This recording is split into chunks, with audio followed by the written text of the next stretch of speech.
2011 সালের দিকে উনি আমার 2 একর 5 শতক জমিতে বিক্রি করার জন্য আমাকে প্রস্তাব দেন।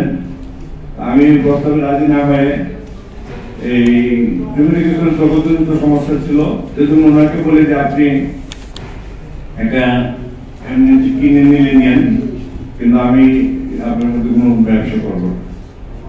তো উনি প্রস্তাব ঠিক আছে এটা আমাকে দিয়ে দেন, এই আমি আপনাকে নাম দিয়ে দেব। ঠিক আছে, দাম দিয়ে দেন। এই তখন উনি বলেন যে আচ্ছা দাম আমি তো পরে দিলে কি আপনার সমস্যা, আপনার সাথে তো আমি বিষয়টা তুলতে পারবো না, আপনি কি আমাকে অবিশ্বাস করেন? আমার বন্ধু বান্ধব উপস্থিত ছিল। এইরকম কয়েকবার ঢাকা আসার পর উনি যখন প্রস্তাব দেন, শেষে আমি রাজি হই এবং ওনাকে বলি ঠিক আছে আপনি দাম দেন, আমি দিয়ে দেবো। তো উনি একই কথা যে আচ্ছা আপনি দলিল করে দেন, আমি আপনার অবশ্যই দাম দিয়ে দেবো। এই বিশ্বাসের দিতে আমি দলিল, এবং এক পর্যায়ে উনি এই আমার উপর কিছুটা বাধা দিতে চেষ্টা করেন। তখন আমি বাধ্য হয়ে ওনাকে ওনার নির্দেশ মতো ওনার 2 ভাইয়ের নামে 2 একর 5 শতক জমি দলিল করে দিয়ে দিই। ইতিমধ্যে ওনার বাড়ির সামনে সীমানা প্রাচীর সংযুক্ত সড়ক সংলগ্ন আমার এখানে 37 শতক জায়গা ছিল। এখান থেকে উনি 4 শতক জায়গা আগে আমাকে আমার কাছ থেকে 32,000 টাকায় কিনে নেন। বাকি 33 শতক জায়গা ব্যাপারে কি করবেন ওইটা আমি ওনাকে বারবার করি, তাগিদ দিই। এক পর্যায়ে উনি যখন সীমানা বাছাই করতে যান, তখন আমি সীমানা বাছাই করতে বাধা দিই এবং বলি যে এই সীমানা বাছাই করলে আমার 33 শতক চলে যাবে, আপনি এটা মীমাংসা করেন। তখন এই একই ইয়েতে উনি এই সম্পর্ক প্লাস কিছুটা এই প্রাধান্য বিস্তার করে যে পরে দলিল করে দিবেন, তখন আমি টাকা দিয়ে দেব।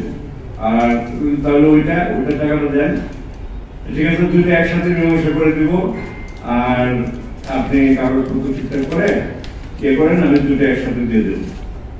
এই বলে উনি সীমানা বাছাই দিয়ে দেন। কিন্তু 2011 সালের পর থেকে বারবার তাগিদ দেওয়ার পরে এক পর্যায়ে উনি আর আমার কোনো ধরেন না, আর জমির মূল্য দেওয়ার ব্যাপারে কোনো কথা বলেন না। আমি বারবার বিভিন্ন লোকের সামনে ঢাকা এসে তাগিদ দিচ্ছি এবং ফোনে বারবার টাকা দেওয়ার পরে এক পর্যায়ে উনি আমার সাথে সব সম্পর্ক বিচ্ছিন্ন করে দেন এবং আমাকে বিভিন্নভাবে অফিসিয়ালি বা বিভিন্নভাবে উনি এই নির্যাতনের করেন। আমাকে বলতে বা বিভিন্ন বিষয়ে উনি হয়রানি করার চেষ্টা করেন। সর্বশেষ গত এই 20 ফেব্রুয়ারি তারিখে কত দৈনিক কর্মসূচির ব্যাপারে আমার এই বিষয়টা, জমি দখলজনিত বিষয়টা এবং টাকা না দেওয়ার বিষয়টা বিস্তারিতভাবে আসে। এটা আসার পর থেকে উনি আমার উপর আরো এই সরাসরি না কিন্তু বিভিন্নভাবে উনি প্রভাব বিস্তারের চেষ্টা করেন। গত 3রা মে আমি আমার ওই বাড়িতে, পুরাতন গ্রামের বাড়ি বাইকরাটি, ওনার নতুন বাড়ি সংলগ্ন, ওখানে আমি 5 শতক টাকা বিক্রি করেছিলাম চেয়ারম্যান, লোকাল চেয়ারম্যানের ভাইয়ের কাছে। ওই 5 শতক জায়গা আমি দলিল করে দিই এবং বুঝিয়ে দিই ওনাকে। 5 শতক জায়গার বড় ঘর ছিল, ওই ঘরটা আমি ভেঙে আনার জন্য এই 4 জন মিস্ত্রি নিয়ে ঘটনাস্থলে যাই এবং সকাল 11টা থেকে 11:30 থেকে 11:30 থেকে কাজ শুরু করি। আমি আমার কর্মস্থল সুনামগঞ্জ থেকে আমি সরাসরি ছুটি নিয়ে ওই ঘটনাস্থলে যাই। কিন্তু দুপুর 1টার দিকে ওনার বড় ভাই হাজি মাসুদ উনি এখানে এসে আমার পাশে দাঁড়ান, আমার ঘরের সামনে, এবং আমাকে জিজ্ঞেস করেন যে এই কি ব্যাপার, জিজ্ঞেস করেন আপনার তো ভূমিকম্প শুরু হয়েছে, এরকম উস্কানিমূলক। তারপর বলতেছেন আপনি তো বৃষ্টি থাকে চলে, কিন্তু ওনার উস্কানিমূলক কথাগুলো আমি আসলে এই পাশটা দিয়ে যাচ্ছিলাম, কারণ ওনাদের সাথে আমার যে উনি বিভিন্ন সময় অনেক আগে থেকে ওনার ভাই নির্বাচিত হওয়ার আগে থেকেই ওনার সাথে আমার সম্পর্ক ছিল, যে জন্য আমি পাশটা দিয়ে যাই। এক পর্যায়ে উনি জিজ্ঞেস করলেন যে আপনি যে জায়গাটা বিক্রি করলেন আমাকে কিছু জানালেন না, আমাদেরকে কারণটা কি, কেন না জানে বিক্রি করলেন। তখন আমি ওই পূর্বে যে ওই 2 একর 5 শতক জায়গার মূল্য পাই নাই এবং এই সীমানাবাসীদের মধ্যে আমার জায়গাটা বের হল, ওনারা করে সম্পর্ক নষ্ট করেছেন আমার সাথে, তাছাড়া আমার সাথে ওনারা সব ধরনের যোগাযোগ বিচ্ছিন্ন করেছেন। এই কথাটা বলার সাথে সাথে উনি বলতেছেন যে মালাম তুই বেশি বেড়ে গেছিস, তোরে আজকে আর ছাড়ছে। এই উনি অকথ্য ভাষায় গালাগালি সহ আমার উপর, এই মুহূর্তে ওনার ছেলে সাগর সেও একটা ঘটনাস্থলে উপস্থিত হয়, এই দুজন মিলে আমাকে অকথ্য গালাগালি সহ আমাকে মারতে শুরু করে। মারধরে এক পর্যায়ে তাদের একটি চার দোকান সহ একটি ঘর ওইখানে নিয়ে আমাকে আবদ্ধ করে। আবদ্ধ করাকালীন সময় আমি আমার মোবাইলে ভিডিও ধারণ করি, যে ভিডিওটা ভাইরাল হয়েছে। ভিডিও ধারণ করার সময় উনি অকথ্য এই মালান সহ আমার গালাগাল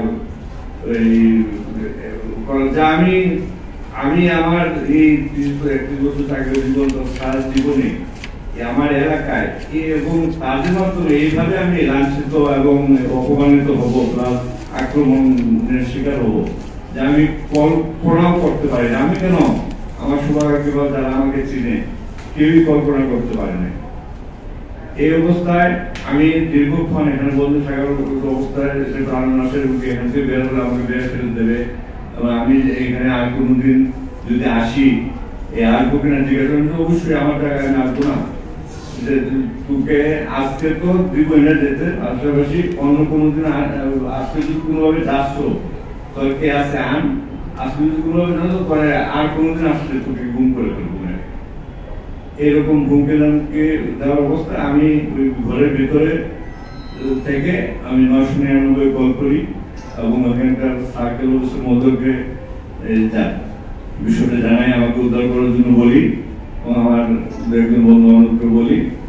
তখন ওই থানা থেকে এই ঘন্টার পর বা 2 ঘন্টা পর থানা থেকে ওসি সাহেব সহ এই 6-7 জন এই থানার পুলিশ কর্মকর্তারা গিয়ে যান এবং এখানে যাওয়ার পর আমাকে ওনারা ডাকাডাকি যখন ডাক চিৎকার করতেছে, ওসি সাহেবের কথা শুনে আমি বের হয়ে আসতে পারি।